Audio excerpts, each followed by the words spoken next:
Olá, está no ar o Causando em São Paulo, um programa da TV Câmara produzido pela Escola do Parlamento.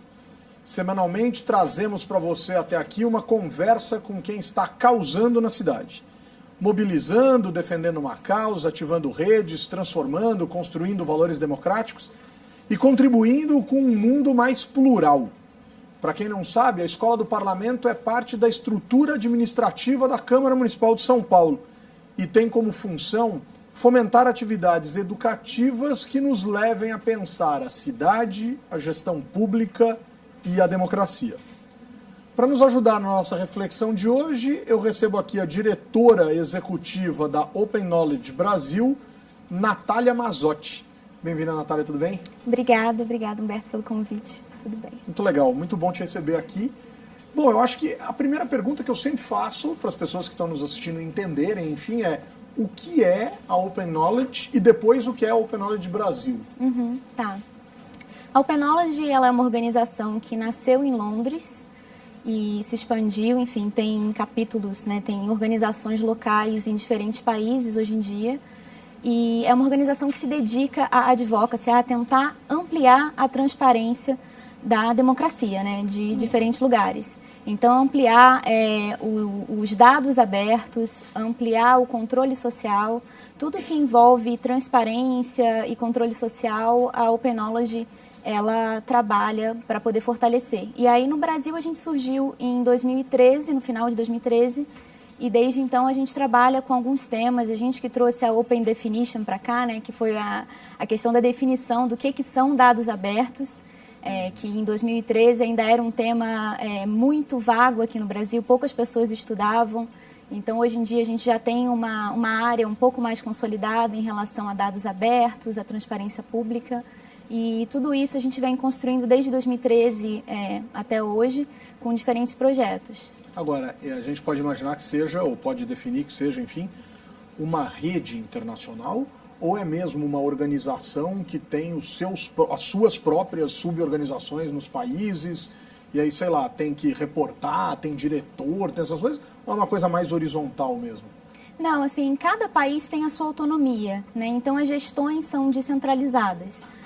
O que a gente trabalha, na verdade, o conceito de rede para a gente é mais em relação à troca de conhecimento, a troca de know-how em relação a alguns projetos, né? Então, tem projetos que a Open Knowledge Internacional, que é como a gente se refere à Open Knowledge de Londres, né? Que foi a que iniciou todo o processo, ela trabalha em algumas frentes que a gente acaba adotando aqui também quando faz sentido localmente, a gente traz. Então, um dos casos, por exemplo, é o Índice de Dados Abertos, né? O Open Data Index, que começou com eles como um processo de avaliação, um ranking do estado dos dados abertos, e isso se espalhou para outros países, enfim. Então, eles fazem um ranking que é global e a gente atua na avaliação dentro do Brasil, né? Tanto para nível federal quanto em outras esferas, municipal, enfim. A gente está levando esse índice para a esfera municipal, principalmente agora. Eles comparam, por exemplo, países. Então, o Brasil tem lá uma classificação.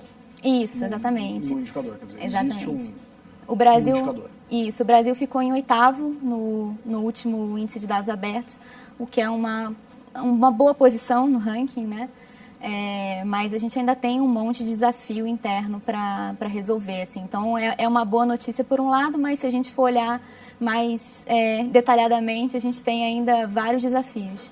Uma organização desse tipo, que nasce na Inglaterra, né, que nasce ali em Londres e vem para o Brasil, claro que ela tem um desafio enorme em matéria de avanços, como você bem observa no país, mas uma organização com essa bandeira não aporta num país que não permita que exista pelo menos um questionamento em relação a esse tipo de questão relacionada a dados abertos. Quer dizer, antes da gente entrar especificamente numa compreensão do que seja essa definição que você bem observou de dados abertos, eu queria saber se pelo menos o ambiente para se criar algo dessa natureza no Brasil é favorável e com relação a isso a gente pode ficar pelo menos minimamente confortável.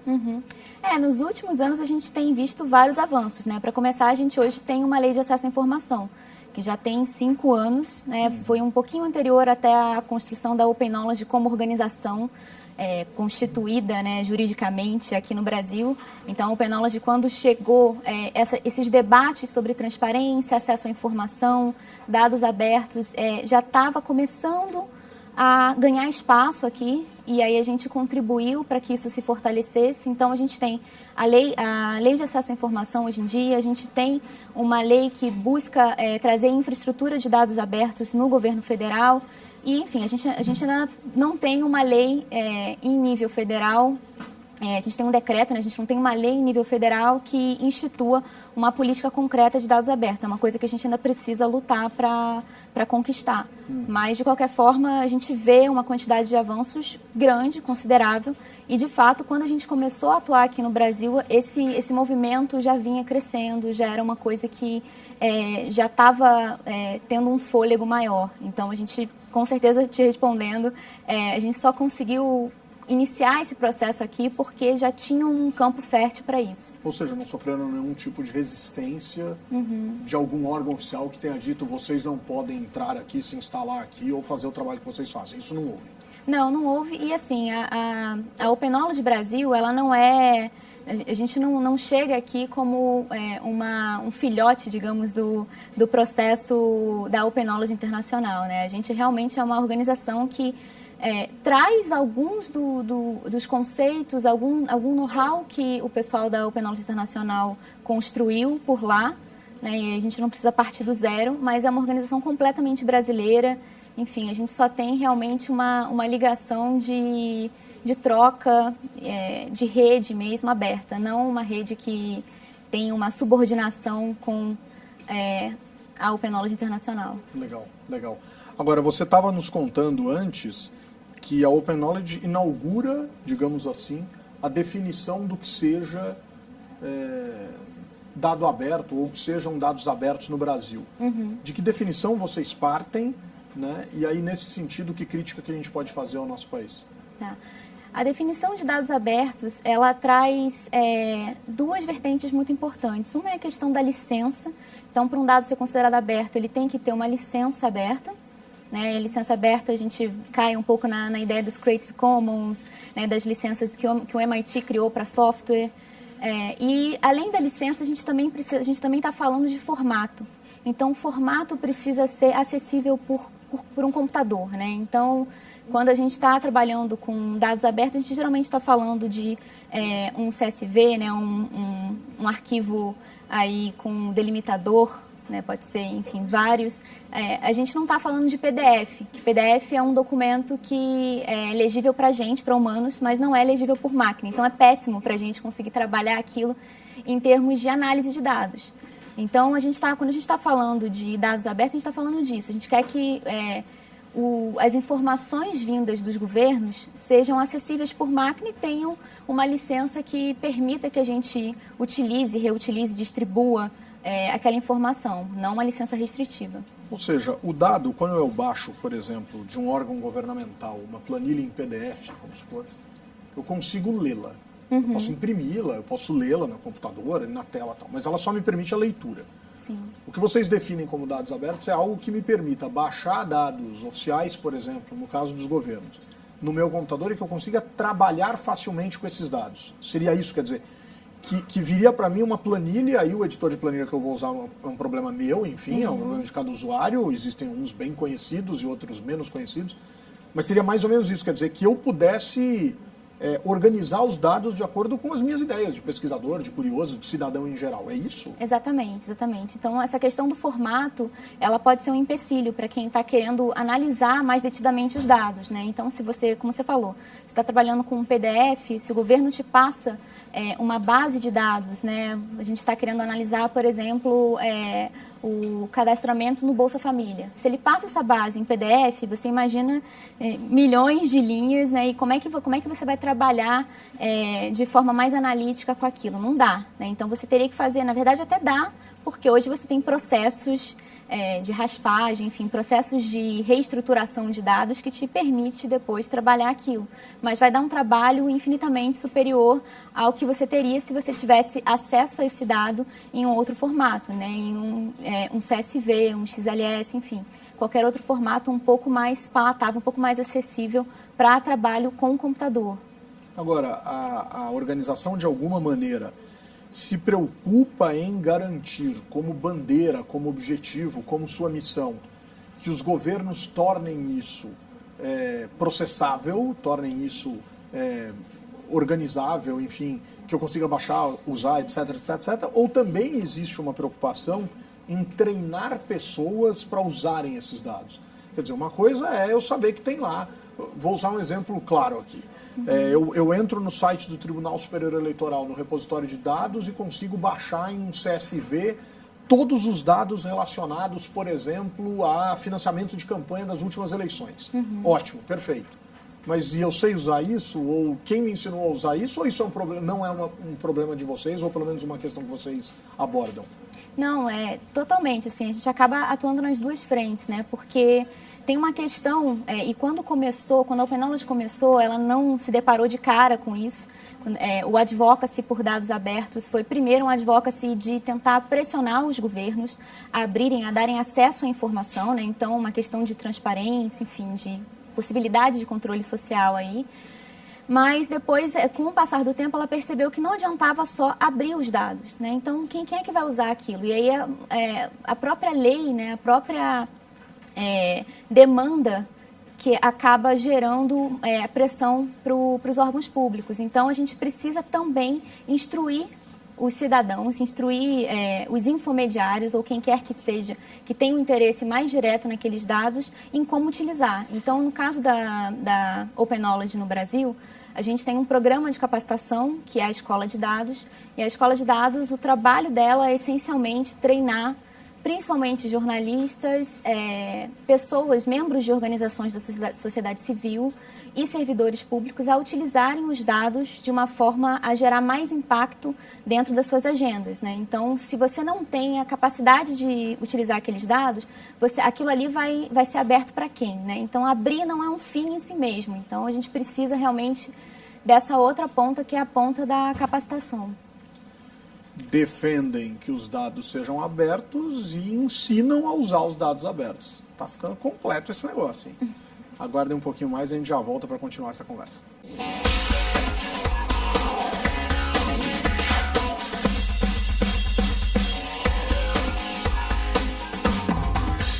Causando em São Paulo está de volta e hoje recebe a diretora do Open Knowledge Brasil, Natália Mazzotti, que estava no primeiro bloco nos contando exatamente que a Open Knowledge Brasil, organização que nasceu em Londres, batalha, luta, tem como missão, enfim, trabalhar e pressionar os governos de uma maneira geral. Você usou o termo advocacy, que é um termo, inclusive, que está entrando muito na nossa agenda ultimamente, enfim, mas pressiona os governos para que os dados, em geral, dados públicos, né, de óbvio interesse público, sejam dados abertos e, portanto, possíveis da gente trabalhá-los.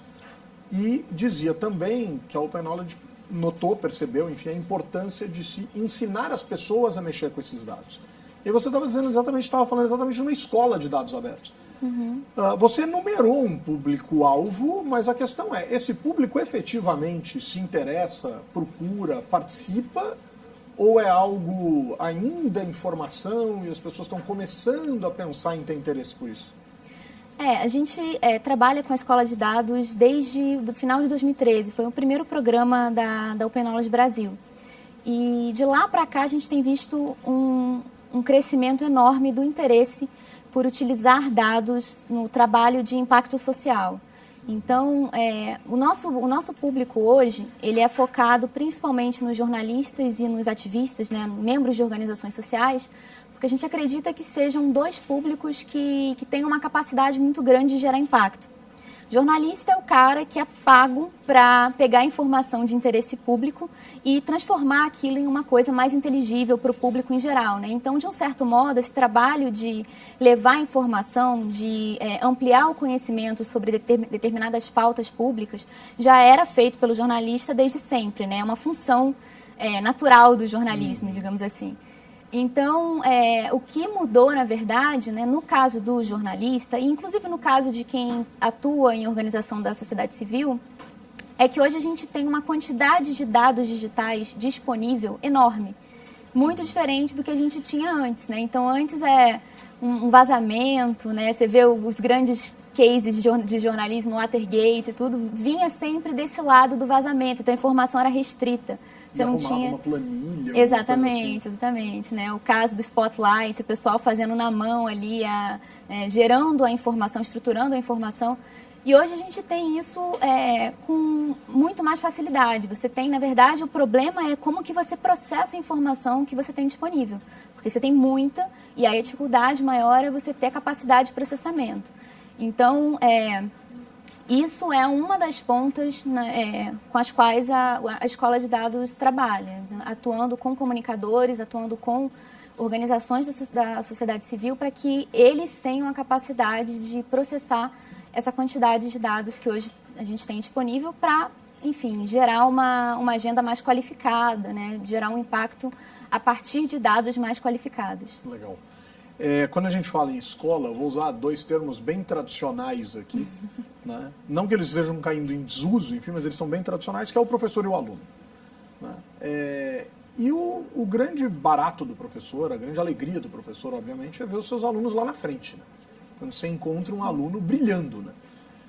A escola de negócios nova, a escola de dados abertos nova, como você bem observou, ela já assiste a frutos consistentes de treinamentos, de capacitações, de cursos, enfim, que ela tenha dado e que tenham repercutido de alguma maneira significativa em termos de impacto social, seja nos meios de comunicação, seja em alguma organização não governamental, de que saiu alguém e fez alguma coisa transformadora, enfim.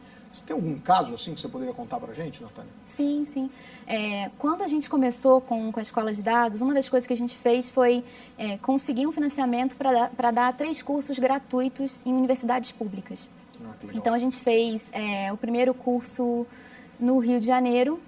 Não, o primeiro curso foi em Salvador, na Universidade Federal. Depois um curso na UFRJ, no Rio, e depois um na USP. Que legal. E aí foram turmas de mais ou menos 30 alunos, que é o que a gente gosta, a gente não costuma colocar turmas muito grandes, porque aí as pessoas realmente não saem com um aprendizado concreto, né? Então, naquela turma ali inicial, a gente selecionou jornalistas, né, comunicadores, enfim. E a gente vê hoje alguns deles que estão em meios de comunicação ou formaram seus próprios negócios com um enfoque em jornalismo de dados, né, que acaba sendo a área hoje que utiliza de forma mais recorrente dados abertos para o trabalho jornalístico. Então, a gente tem o Sérgio Espagnolo, que é um jornalista incrível, faz um trabalho ótimo, fundou o Volt Data Lab. Olha que legal. E foi da nossa primeira turma da Escola de Dados no Rio. A gente tem outros exemplos, Gabriela Kaysar, enfim, tem muitos alunos que saíram das nossas turmas iniciais ali e hoje atuam até hoje com jornalismo de dados, hoje são referências. Então, a gente é bem gratificante ver que esse trabalho está gerando fruto. Além do trabalho com comunicadores, no ano passado, assim, a gente fez uma formação com o pessoal do Observatório de Favelas.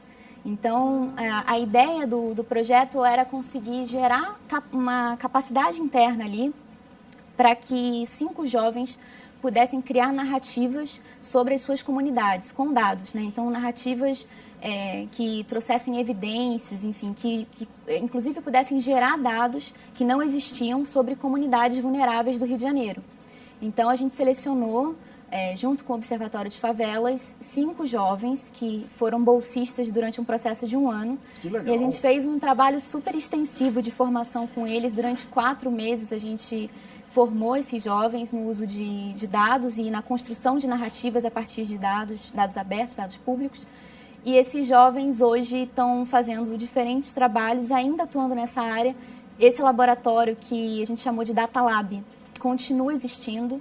Estão fazendo trabalhos super bacanas, fizeram um levantamento sobre as ciclovias que foram feitas, que deveriam ter sido feitas, né, na ocasião das Olimpíadas ali na favela da Maré, no Rio de Janeiro.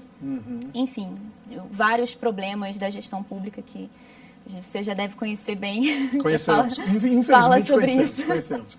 Então, eles fizeram esse levantamento para ver quanto foi gasto, como é que ficou o resultado final das ciclovias, né, e compararam essas ciclovias na favela da Maré com ciclovias que foram feitas na zona sul do Rio, que é uma área mais valorizada da cidade, né? Então, foi bem bacana ver o resultado disso, como eles conseguiram autonomamente, depois desse processo que a Escola de Dados ajudou a construir, pegar e construir uma narrativa de relevância sobre o território deles.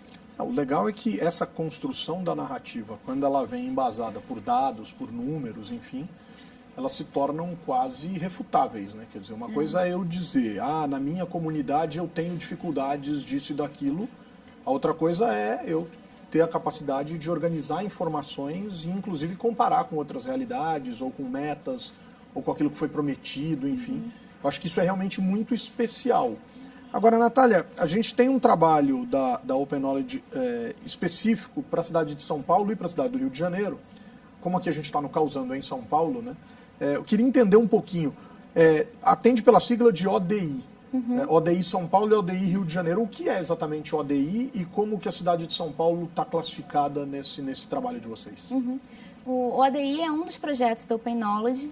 E em português a gente chama de Índice de Dados Abertos. ODI é Open Data Index. Perfeito. Então, esse índice ele é um ranking, na verdade, que trabalha com alguns datasets, algumas bases de dados, são 15, se eu não me engano, avaliando essas bases de dados a partir de 9 critérios. Se a base é completa, como é que ela está disponibilizada e por aí vai. Então, a gente olha os dados que estão disponibilizados por por uma esfera pública, né, e avalia qual é a qualidade daquele dado, para conseguir criar esse ranking, que na verdade é uma forma também, o índice é uma forma de você gerar pressão pela melhoria desses dados, né? Então, na cidade de São Paulo, a gente aplicou o ODI, né, que é essa metodologia, analisamos 15 datasets, a partir dos critérios que são postos pela metodologia, e a cidade de São Paulo, ela não está tão ruim, né? Se a gente não decepcionou tanto. Enfim, é uma cidade com muito recurso, né? Tem uma estrutura que a gente não vê nas outras cidades do país, de um modo geral. Mas ficou com 75%, e aí depois, na primeira avaliação, depois teve um ajuste da prefeitura em um dos dados que foram passados, e aí passou a 81%, que é um bom índice, né? Pensando aí de 0 a 100. Ficou com uma nota 81, não é tão ruim. Aquela história, né? O menino chega em casa com um boletim com a nota 8,1 sobre 10, o pai não vai ter muito o que reclamar, né? Quer dizer. Mas, enfim, não chegou a 10. Mas tem 19 ainda, tem 1,9 pela frente. Né? Tem o que melhorar, exatamente. Agora, o legal é que melhorou, né? Quer dizer, vocês dão essa oportunidade, digamos assim, de sair de 75 e ir para 81, e o que eu acho tão interessante quanto a cidade teve interesse em dar resposta, né? Exatamente. Isso eu acho que é muito bacana. Como é que vocês fazem para pressionar nesse sentido? É a imprensa? Sei lá, é um diálogo mais próximo com o poder público? Como é que vocês resolvem esse problema? A gente o poder público para a gente não é inimigo, né? Não tem essa dicotomia, claro. Legal. Então a gente tem uma aproximação para realmente fazer um diálogo, para estabelecer ali uma ponte e mostrar para o governo o quanto é importante esse trabalho, né? Porque a nossa análise, inclusive, pode fundamentar ações do próprio governo que às vezes não estavam já estabelecidas, né? Não estavam mapeadas. Então, a gente faz esse trabalho de mapeamento da qualidade dos dados e o governo pode ver como melhorar isso, né? Então, acho que é um ganha-ganha no fim das contas. A gente consegue informar a sociedade sobre a qualidade dos dados e o governo também consegue ter um embasamento maior para suas ações internas de melhoria, né? De ampliar a transparência, ampliar o contato com o cidadão, que eu acho que todo governo quer isso, né? No fim das contas. Muito legal, muito legal. Natália, o tempo passa rapidíssimo aqui, né? Sobretudo quando as conversas são super legais e super bacanas, enfim. Queria que você deixasse um contato, né? Vai aparecer aqui na tela para o pessoal, mas eu queria que você deixasse um contato. Claro que um monte de gente vai ter interesse no trabalho da Open Knowledge. Se você puder deixar um contato aqui da Open Knowledge Brasil, vai ser super bacana. O pessoal pode se aproximar de vocês. Eu sei que muitos voluntários trabalham nessa história dessas avaliações. Enfim, de repente, quem sabe a gente não angaria aí mais uma galera, né? Se puder deixar pra gente. Inclusive, Humberto, a gente está agora com expansão desse índice. A gente vai para mais 10 cidades. Então, por enquanto, a gente só tem, como você falou, Rio, São Paulo, né? E o índice no governo federal, na esfera federal, mas a gente está agora ampliando para mais 10 cidades. Então, a gente está realmente tentando criar uma rede, aí, uma articulação maior. O contato, vou deixar o site da Open Knowledge, que lá tem mais informação, tem um cadastro para contato também, que é br.okfn.org. Excelente. Olha, prazer te receber aqui, obrigado. Obrigada, né? Eu que Super agradeço legal, pela conversa. Espero todo o sucesso do mundo e espero que a nossa cidade aqui bata 100 pontos em algum vamos momento torcer. da nossa história aí. Obrigadão. Com certeza. Muito Obrigada, legal. Humberto. Pessoal, muito bem, o Causando em São Paulo de hoje fica por aqui. Acompanhe a nossa programação e a programação, na verdade, da Escola do Parlamento. Acesse o portal da Câmara, câmara.sp.gov.br/Escola do Parlamento e até a próxima. Valeu!